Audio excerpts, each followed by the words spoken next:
beloveds. As you can see, I have a Dante. Or, well, he's back out of the frame again. Get back in the frame. There we go. Sorry, crazy face. He needs his claws clipped because I'm wearing jeans and he's standing on my legs and I can feel those little sharp needles through my jeans. All right. I'm a little, I don't know. I'm a little discombobulated this morning. I'm not sure why. After class last night, I just crashed. It was a good class though. So, we've got one class left and then Bible Wisdom will be over. Oh, well, he'll teach it again. It's such a fabulous class. Okay, we're not talking about Bible Wisdom. We're talking about a new design for living. So let's do the housekeeping really quick. And that's just me reminding you that we are Creative Life Spiritual Center. Website is creativelife.org. Constant contact email, info@creativelife.org. Each one email a week tells you what's going on for the week and the month, and the hot links are hot. So click here now means it. It's also a blind CC, which means nobody will see your email or get your email address from us. So, hopefully you think that's worth doing. I also will mention the social media merely from the standpoint of we do not monetize it. We do not, we don't want to deal with the ads any more than you do. So what we ask you to do instead is go like, subscribe, follow based on which platform you are on, and then engage with the individual post by reacting to the post, commenting on the post, sharing the post. Bumps us in the algorithms, more people see our stuff. So that's the goal, right? It's the whole goal of social media. So we are Creative Life Spiritual Center or Creative Life Spark based on which platform you are on. And I am the Running River Ryan on the social medias that I am on. So there's that. All right. Okay. Whew. Hang on. There we go. I don't know what I don't know what I'm doing this morning. Okay. A New Design for Living is one of the last books that Ernest did. He did this with Willis Kinnear. I keep calling him William, but his name is Willis Kinnear. And this is the process of science of mind. Ernest did a lot of theory. He spent a lot of time saying, okay, this is why it works. And so here, he's still doing that. He's saying, okay, this is why it works, but here's how to do it. So, it is the process of science of mind. I also like to say, like, science of mind isn't a religion. We don't tell you what to believe. We believe that what you believe is between you and the divine. What we do is teach you how to believe and why it's important. So, much more like a philosophy, much more like a way of life. All right. We are currently in chapter 16. We are in The Power of Love. I think it's 16. Is it 16? No, we're in 15. I'm ahead of myself because we are 2/3 of the way through the book. And we've got a short one today, but I'm just going to go ahead and leave it. We've got 2 articles left, and it's short, and we'll just hope that it might not be. Is it short and sweet? Yes, because it's called You Can't Live Alone. All right? So let's see what Ernest is talking about, because this is about the idea that we are in relationship. And that is the truth. We are in relationship whether we like it or not. So you can't live alone. It is very likely that one of the greatest problems facing the individual and the world as a whole body today finds its roots in a lack of love, a lack of a sense of interdependence. Everything is a part of one great harmonious whole. Once this balance is upset, once there creeps in a feeling of complete independence, then trouble starts to appear. The family unit needs to have a feeling of love permeating it, a sense of interdependence. Husband, wife, child, so spouses and children,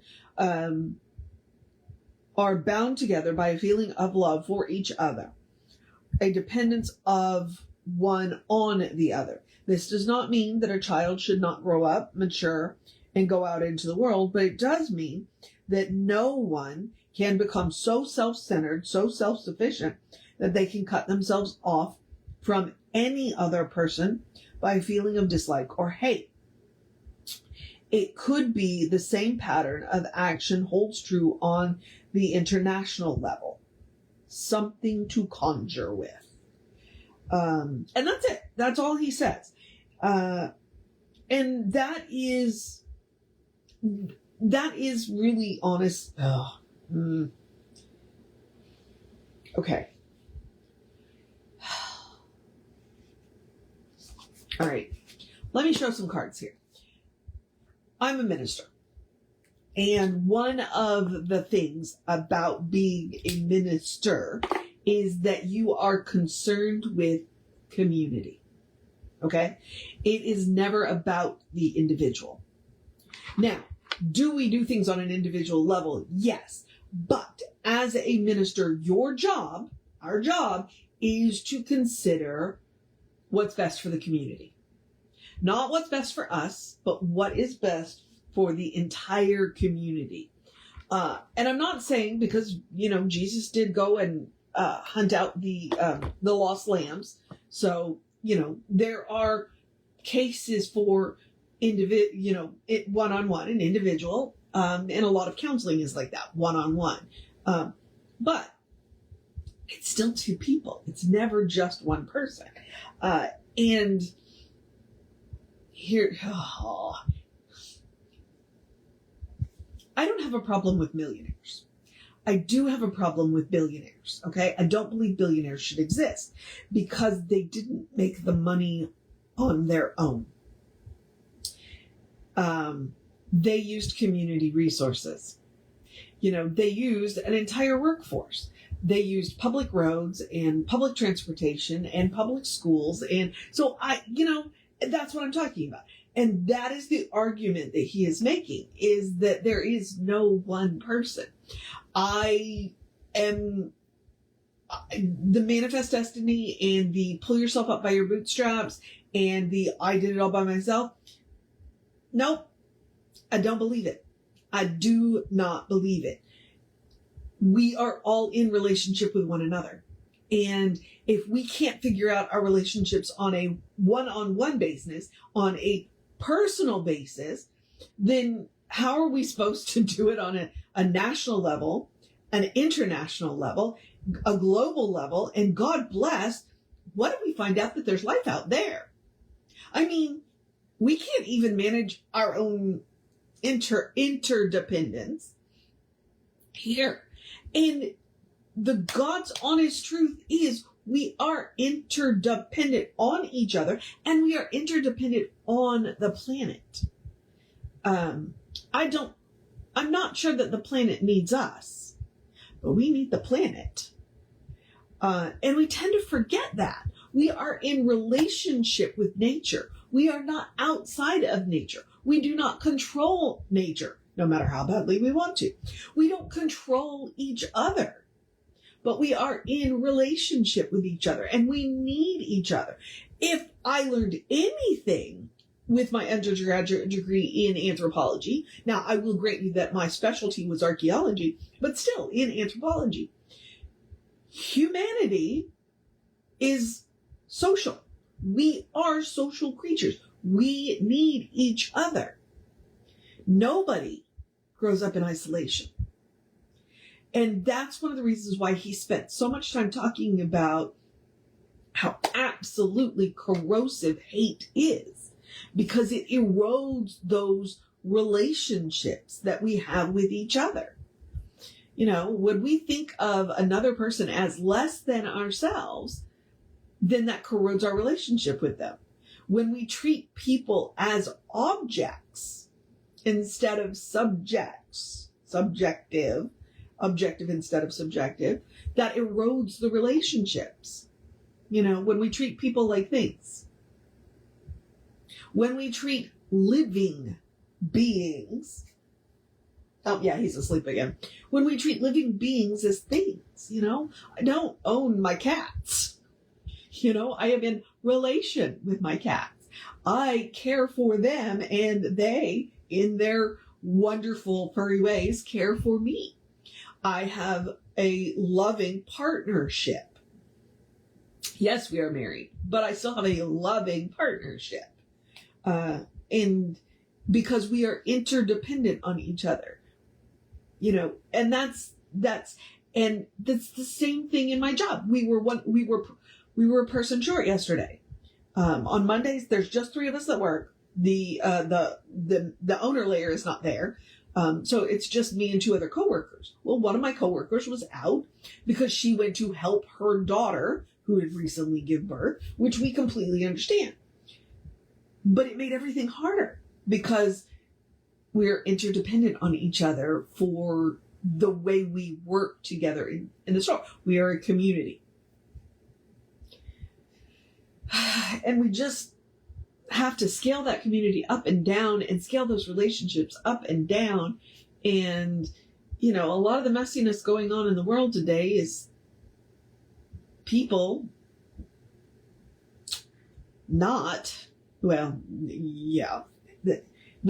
on their interdependence. So, you know, we're all made out of the same stuff. We are all beloved expressions of the divine. We are all beloved expressions of the divine. And even when I have come up against people that I just really don't want anything to do with, that is where I have to start. I don't approve of what you're doing. I don't like what you're doing. You are still a beloved expression of the divine, and I'm going to treat that you remember who you are. That you are a beloved expression of the divine, and that the person standing in front of you is also a beloved expression of the divine. The person that you are, speaking for all of Congress, the people that you are making laws for are beloved expressions of the divine, as are you. So, here we are. And that's why you can't live alone. So, all right. Like I said, I showed you my cards. You can do with them what you like. So,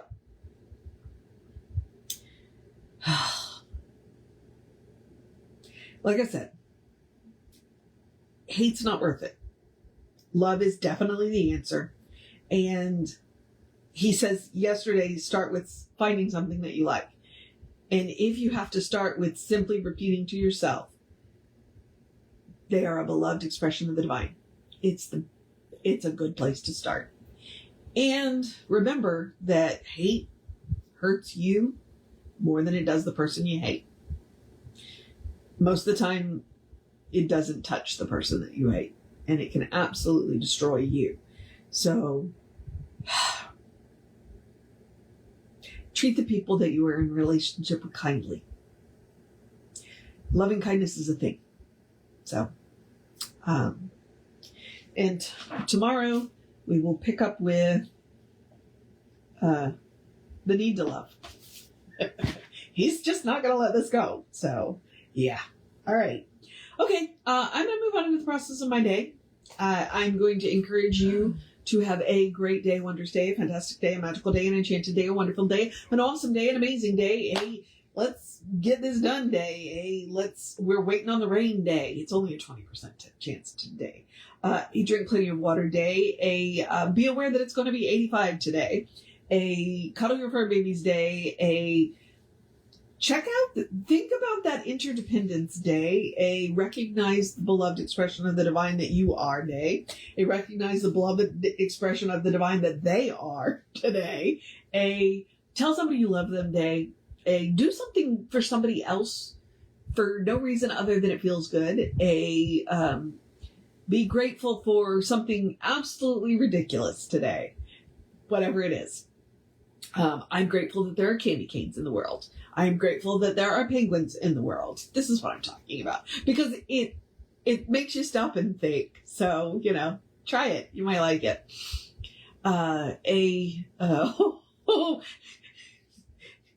The pollen's really high day today. So take your precautions day. A good day. And if that is too much pressure, occasionally it is. I get it. Simply have a day. You are enough. Just as you are. You're a beloved expression of the divine. You are a brilliant light, a divine spark, spirit in motion, God in action, an absolutely beautiful masterpiece, and a work in progress at the same time, at your own pace. And as Reverend Jesse likes to call us, you are a godling. All right, beloveds, explore the truth of your being. Get to know who the divine knows you to be. Because the divine knows you to be good. You want to talk about interdependence? It's right there. You are interdependent with the divine. You are in relationship with the divine. So get to know who the divine knows you to be, because the divine knows you to be good. It's all the divine knows. And that is probably my favorite thing about the divine. So, all right, beloveds. The Reverend David should be on sometime this afternoon. I have no idea when. And I've given up trying to guess. I'll be back with you